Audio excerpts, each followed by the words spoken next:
Oui, bonjour, Alain Boinet. Je suis actuellement à Kiev, sur la place Maïdan. La place Maïdan, c'est la fameuse révolution de Maïdan, du 18 au 23 février 2014, alors que les provinces de l'Est de l'Ukraine entrent en sécession, notamment Donetsk, et que le président était déchu par le Parlement. On se souvient des manifestations très importantes qui ont eu lieu sur cette place. Et puis ensuite, en 2014, il y a eu l'annexion de la Crimée par la Russie.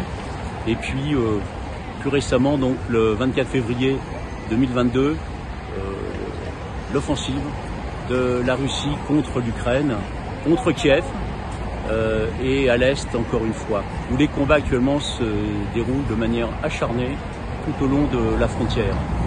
J'étais hier à l'hôpital Okhmadit, qui a reçu un missile russe le 8 juillet de cette année, le 8 juillet 2024, qui a provoqué un certain nombre de tués, mais aussi de blessés, et la destruction entière du bâtiment de dialyse des enfants.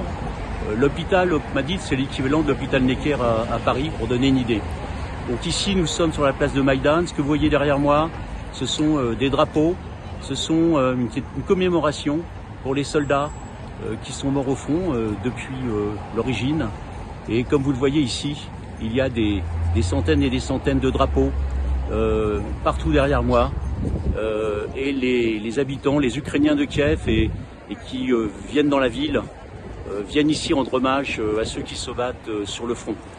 On dit que 300 000 Ukrainiens auraient été tués et blessés dans les combats, 500 000 Russes également tués et blessés. Donc c'est une guerre de grande intensité qui nécessite une humanitaire de grande envergure et qui doit se poursuivre envers et contre tout. Alors qu'aujourd'hui, les moyens de l'aide humanitaire baissent, alors que les besoins, eux, ne diminuent pas.